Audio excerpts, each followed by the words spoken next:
Pessoal, esse é o nosso vídeo 10 de Física 1, tá? Nós vamos entrar agora num outro capítulo, que é o estudo do movimento circular uniforme, tá? Também chamado de MCU. Então, nesse capítulo, a gente vai dar início ao estudo das rotações dos corpos, tá?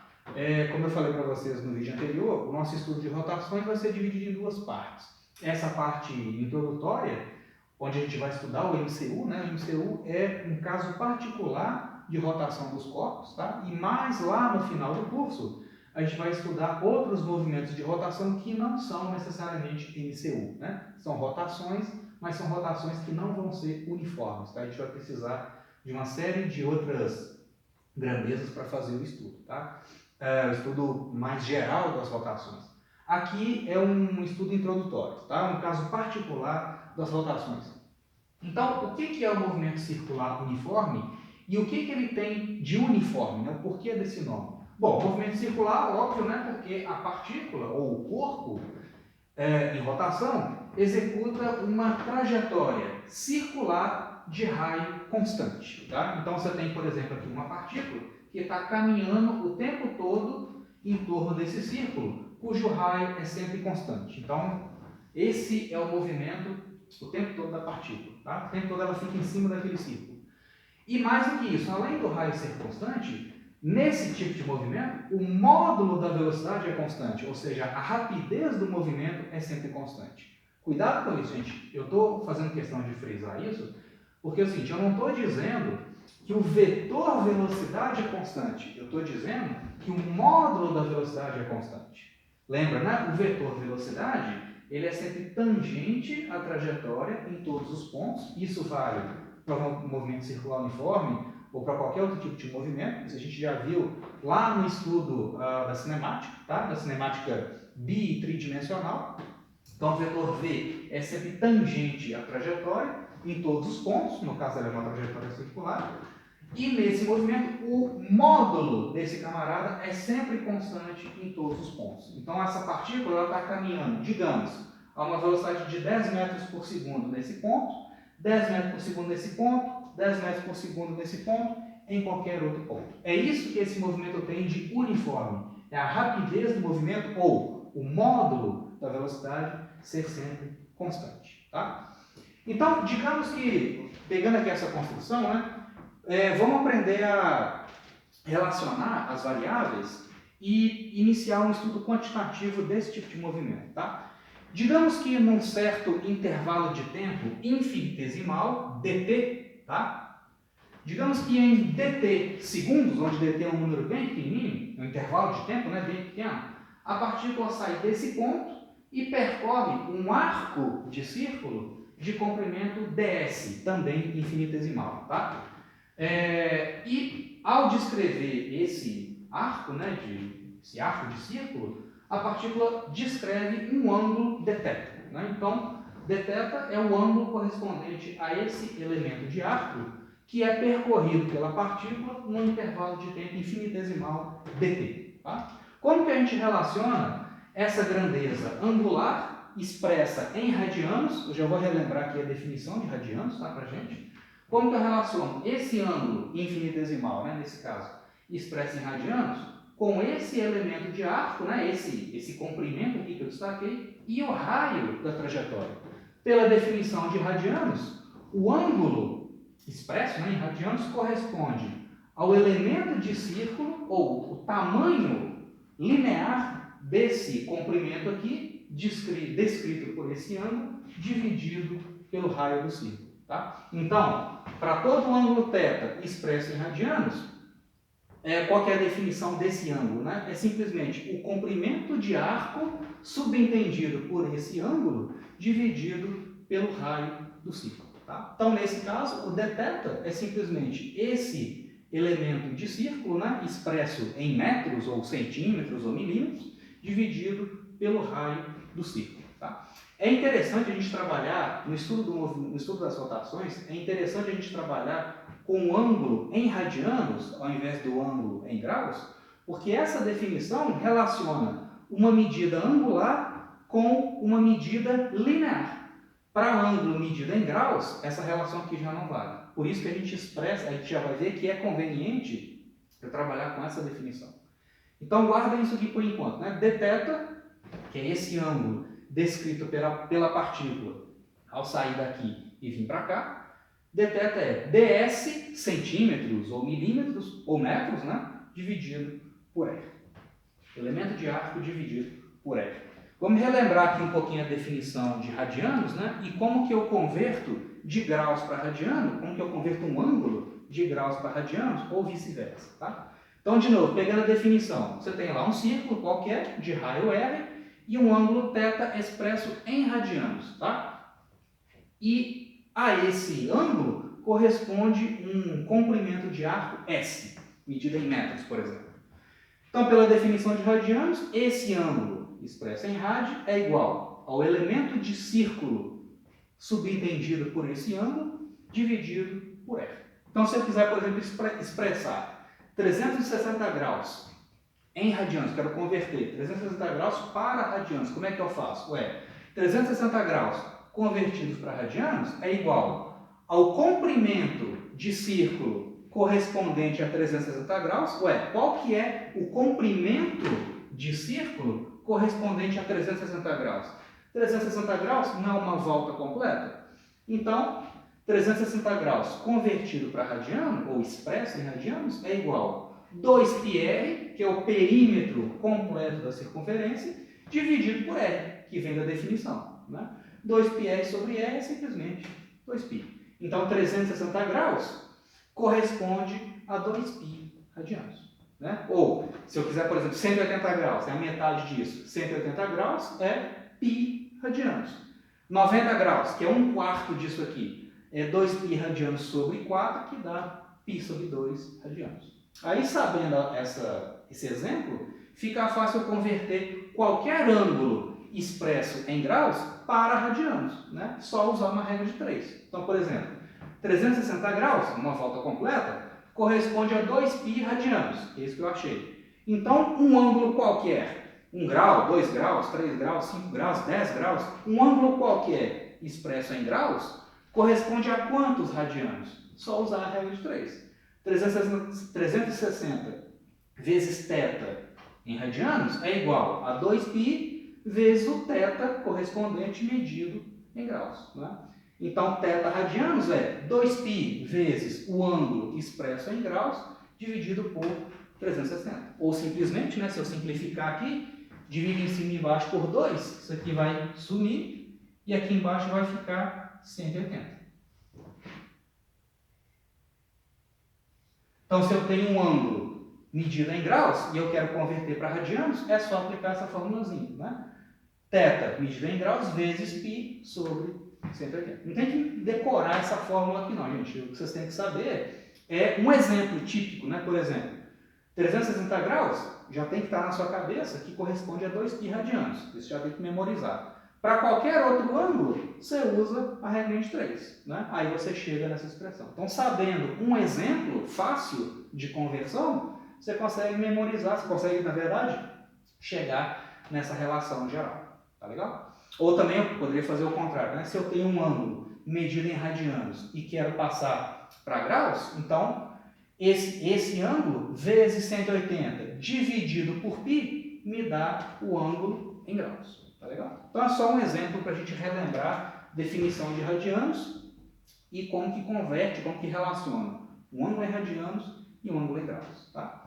Então aqui, continuando com o estudo do movimento circular uniforme, é interessante agora a gente deduzir uma relação entre a rapidez do movimento expressa em metros por segundo, né? Ou seja, o módulo da velocidade com que essa partícula está viajando aqui ao longo do círculo, relacionar isso com a velocidade angular, que vai ser o ângulo percorrido por essa partícula num certo intervalo de tempo, né? Velocidade, medida em metros por segundo, é a distância percorrida num certo tempo. O que vai ser a velocidade angular? É o ângulo percorrido por essa partícula naquele intervalo de tempo, dividido por dt.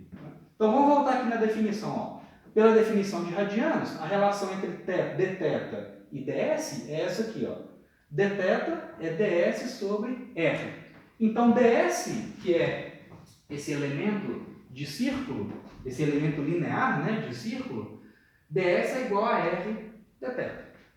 Eu quero estabelecer uma relação entre a velocidade, medida em metros por segundo, e a velocidade angular do corpo ao longo daquele movimento. Se ds é igual a r dθ, então eu pego essa expressão e divido pelo tempo.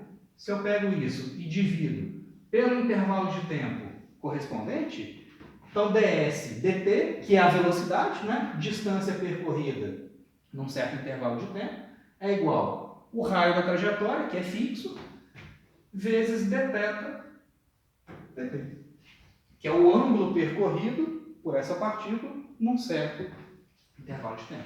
Olha, gente, o que é ds dt? É a velocidade instantânea da partícula, que é constante, porque é um movimento circular uniforme. Então, velocidade é igual a r, que é fixo, o raio da trajetória, dθ dt é o ângulo percorrido num certo intervalo de tempo.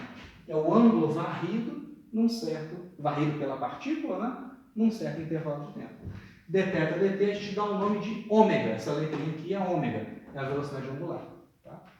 Então, o ângulo percorrido num certo intervalo de tempo. Ou seja, V é igual a ômega vezes R. Velocidade tangencial, né, é medida em metros por segundo. A velocidade angular ômega é expressa em radianos por segundo. Porque eu estou medindo o ângulo, estou expressando os ângulos sempre em radianos, né, para o estudo das rotações.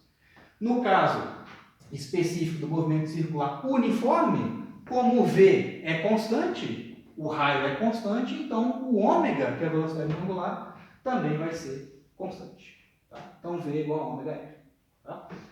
Aqui tem umas outras definições que a gente vai precisar, né, ao longo desse capítulo todo. Primeiro, a definição de período. O que é período? É o tempo, ou o intervalo de tempo, que a partícula demora para dar uma volta completa. Então, é o tempo de repetição do movimento. Né? A partícula sai daqui, dá uma volta completa, volta para o ponto inicial. Esse intervalo de tempo é o T grande, o T maiúsculo, que é o período do movimento. Tá? E a gente tem uma outra definição que a gente usa o tempo todo, é a definição de frequência, né? Que é esse Fzinho aqui. A frequência é o número de voltas completos, né? O número de ciclos completos que a partícula executa a cada segundo, né? Ou seja, a cada unidade de tempo. Tá? Então, período é o tempo para uma volta completa, F é o número de voltas por segundo, né? Por unidade de tempo.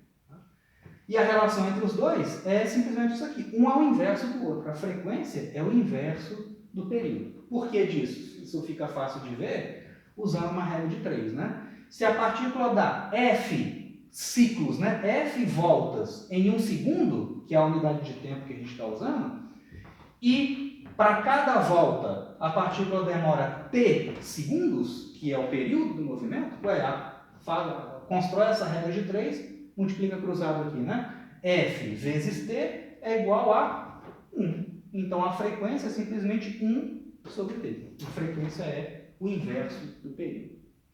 Em termos de unidades, né? Unidade de frequência é 1 sobre segundo, ou simplesmente segundo elevado a menos 1. Para não ficar escrevendo segundo a menos 1 toda hora, não ficar confundindo ali na hora de fazer os cálculos, a gente chama segundo a menos 1 de Hertz, né? É a unidade de frequência. Tá? Então, quando a gente vê aí, né, na computação, aí na informática, a frequência de um processador digamos, 2 GHz. Aquilo são potências de 10 da unidade fundamental. Né? Então, por exemplo, né, 2 GHz significa 2 vezes 10 elevado a 9 Hz. Tá? Esse gigahertz, esse G de giga, né, significa 10 elevado a 9. Então, são 2 bilhões de ciclos de leitura, no caso do processador. 2 GHz significa 2 bilhões de ciclos de leitura da memória, né, entre o processador e a memória RAM lá do computador. São 2 bilhões de ciclos de leitura por segundo. Tá legal? Kilohertz também, né, é utilizado aí nas estações de rádio, né, enfim. A frequência lá de uma rádio é 100 kHz. kHz significa, digamos aqui, né? 100 kHz é 100, esse prefixo aqui, né? kHz significa 10 elevado a 3 Hz, tá? E megahertz, né? 100 megahertz, por exemplo. Esse Mzão de mega significa 10 elevado a sexta. Então, são potências de 10 da unidade fundamental Hertz, tá? Da unidade de frequência, beleza? Aqui, só para encerrar, então, esse vídeo introdutório, eu quero deduzir essa mesma relação usando o fato de que a velocidade linear, né, ou a velocidade tangencial é constante em módulo e, consequentemente, a velocidade angular também é constante. Eu quero chegar naquela mesma expressão, só que de uma outra forma, tá? Mais direta, talvez. Tá? Aqui a gente chegou nessa relação a partir da definição de θ em radianos e dividido pelo intervalo de tempo, né? Então, a derivada da posição é a velocidade, a derivada do ângulo é a velocidade angular. Tá? Mas uma outra maneira de chegar naquela mesma relação é a seguinte. Deixa eu apagar essa parte aqui.